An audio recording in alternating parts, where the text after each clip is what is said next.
So I can't have been the only one on this train. There were, in my opinion, from what I was seeing, everybody was saying, yeah, it's Kadri to the Islanders. Lou Lamoriello fell asleep at the wheel. He's got the contract in front of him. He fell asleep, so he can't sign it. But don't worry, he'll do it tomorrow or the next day. Or the next day, or the next week, and it just never came. It was crickets.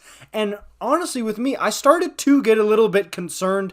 Not concerned, but a little bit suspicious. Like, what's going on here, Lou? Why hasn't it been signed yet? Like, I know you got to move out some cap space.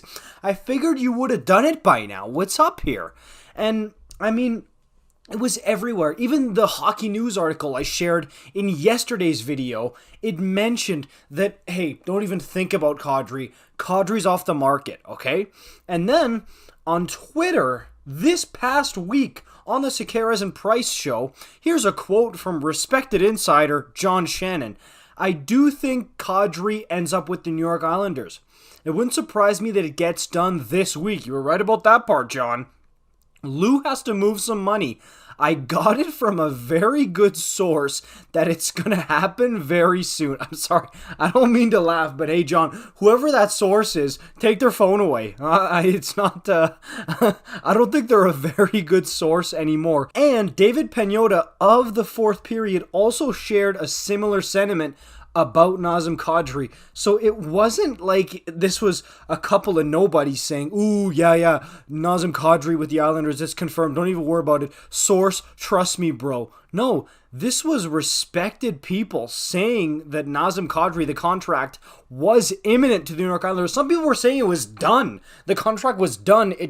There was formalities to be taken care of. So it was like widespread knowledge in quotation marks, because clearly it wasn't, that Nazem Kadri was going to sign with the New York Islanders. Now, every Isles fan is so mad at Lou Lamoriello because now it's zero signings, and he's got, Matt Martin, Ross Johnston, Casey Cizikas locked up long-term. So because this Kadri contract wasn't in the oven like we thought it was, I mean, everything looks way different and way worse for the New York Islanders. And I don't know, this insider stuff, that's why you got to take it with a grain of salt. I got to do a better job of this too, but I mean, the same week that John Shannon says that it's going to get done this week, Kadri to the Islanders, it was mentioned yesterday, Brad Treliving said, and a lot of Flames people like Pat Steinberg, who got it straight from the horse's mouth, said that this Kadri deal had been done with the Flames for over a week. So the same week that Shannon and Pagnotta were saying that Kadri of the Islanders is done, he had already basically signed with the Calgary Flames. Like, I don't get how you whiff that bad on a swing. Like, you can say that it's getting closer with the Islanders, but no deal yet. But don't basically say you can take it to the bank that it's the Islanders. Like, I know they didn't say guarantee, but, I mean, in the insider world, the things that they said were basically all but guarantees that Nazem Kadri was going to the New York Islanders. And as far as why Kadri ended up picking the Flames over the Islanders or the Colorado Avalanche, well, Elliot Friedman went on the Tim and Friends show yesterday to talk about the signing, and the real reason why this took so long is apparently Kadri was trying to wait and see if the Colorado Avalanche would do something like move Samuel Girard off their back end to make room for him. He was trying to see if he could go back to the Colorado Avalanche, but then he realized that he would have to take way too much of a haircut, so it was between them and the Calgary Flames, and he took the $7 million, the 7 million cookies, and that's what he ran with, because in Colorado, he would have had to take way too much of a pay cut.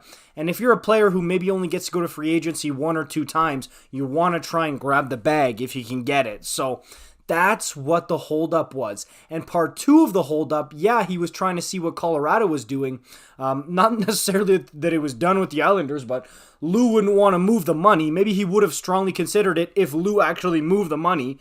But the Sean Monahan trade. Okay, of course the Habs had to do their due diligence. They had to look up, will he play again? Is he going to be on LTIR? Is his career over? Can he be productive? Okay, they had to do their homework and their research on Sean Monahan.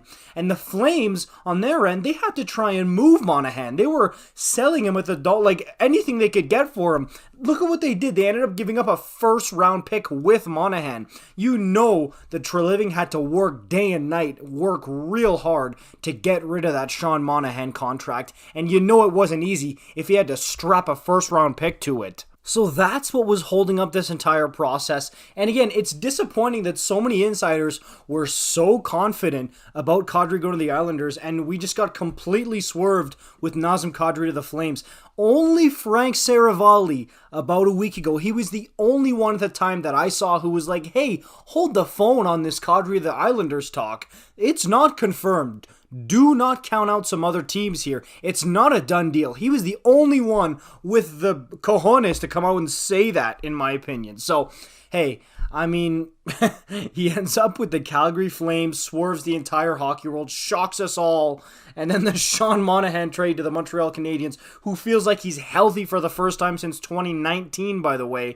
So we'll see what kind of player the Habs get there, but man, was this an interesting trade here and an interesting signing for the Calgary Flames. Let me know what you guys think about it in the comments down below. The Islander stuff is funny. I mean, they're getting trolled by the entire hockey Twitter part of the internet. So let me know what you think. Like, comment, subscribe. I'll see you next one. Peace out.